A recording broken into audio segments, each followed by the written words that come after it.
This is Dr. Corey Maas on Looking Your Best, answering a few questions today that have come up that I think repeatedly just in the last few weeks, as everybody's coming out of this pandemic and trying to look their best. Some of whom are just now discovering significant hair loss or trying to figure out how to manage the hair loss that occurred during the pandemic. Amongst them are women, because men and women lose hair, and men and women have longer hair, and there's a lot of concern about how much hair you have to shave, especially with the punch techniques that are done by NeoGraft or SmartGraft. And they did a lot of clever marketing that I think was unfair, where they show unfavorable scars, which are quite unusual by doing strip technique. They're the exception, not the rule. And I have plenty of pictures that I can show of unfavorable NeoGraft scars or SmartGraft scars. But they're either way, that's how we heal. You just want to disguise them. And what the NeoGraft and SmartGraft folks or technology does, which is not new, it's punch grafting, it's been around for decades, is spread those scars out over a bigger area. And so if you have long hair, you definitely don't, and you don't want to cut a bunch of your hair, then you would definitely do a strip technique where only the little part of the hair that you'd be shaving would be trimmed shorter. And that little strip would be taken out and closed immediately, and you really can't even tell. You keep your long hair, it looks the same. It's actually a great way to disguise it. And then we can treat hair loss in people with long hair without trimming or shortening their hair at all, and go to the area where there's grafting that's needed. And that's men or women. I mean, men have historically longer hairstyles. It's become more and more popular with men to shave their hair when they start losing hair, but they don't have to. I mean, grafting is an excellent way to keep hair, and it grows as long as you want it to grow. In women that have regional or spotty hair loss, which is often alopecia areata, there's different ways of managing that. One is to do hair grafts when you have regional hair loss. And that can be from trauma or a number of different things.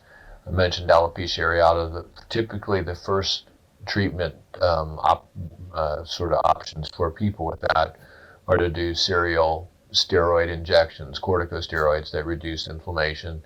We really don't understand alopecia areata or spotty hair loss, but in most cases it comes back. In cases where it doesn't come back, or in cases of trauma where we know the hair won't come back, grafting really works very well. So hair grafts are incredibly effective in managing scars in the scalp, or in managing areas where there's hair loss in the scalp where there might be injury. And I would tell you that we routinely use hair grafts as a mechanism of disguising or hiding scars. And so they really do very well. Hair grafts do very well in scar tissue in and around the scalp, depending on the depth, thickness, and sort of region of the scalp and the desire for outcome. We've done nice jobs with hair grafting in patients that have scars or have hair loss due to trauma or injury. So that's a summary, or a little bit of a potpourri of the different techniques that we have or options.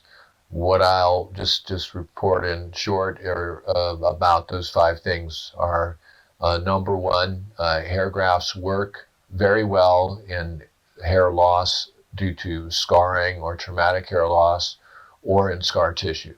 We commonly use that to disguise the area of scarring. Number 2, if your hair is long, you'd much prefer the strip technique. The strip technique is a technique where we shave only that little tiny part of hair that we need to borrow. That's about 80 to 100 hairs per centimeter that we're borrowing, and so it's a very small incision, and it heals beautifully without. It's not visible in most, especially with people with long hair. You're never going to see it. but we can do a lot of grafting with that without disrupting long hair. And you certainly don't need to, anyone that tells you if you have long hair that you need to shave it and that they'll only do neograft is somebody that doesn't have much experience with hair, because that's just not the case. And so those are, I think, principles that are very important. And then you can certainly do regional.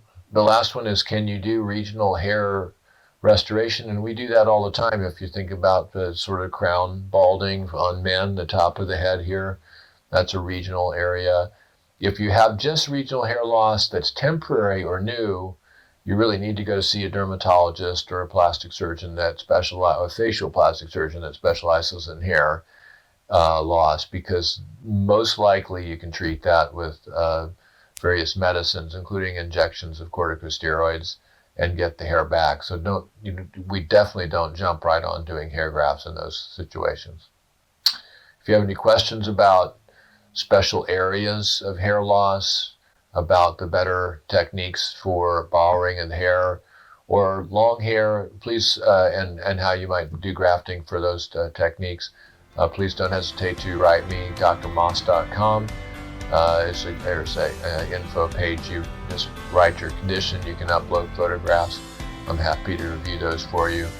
And as always, you can certainly call our office at maasclinic.com and get an appointment, either virtual or in real time. So stay healthy, stay well, and stay looking your best. This is Dr. Corey Maas.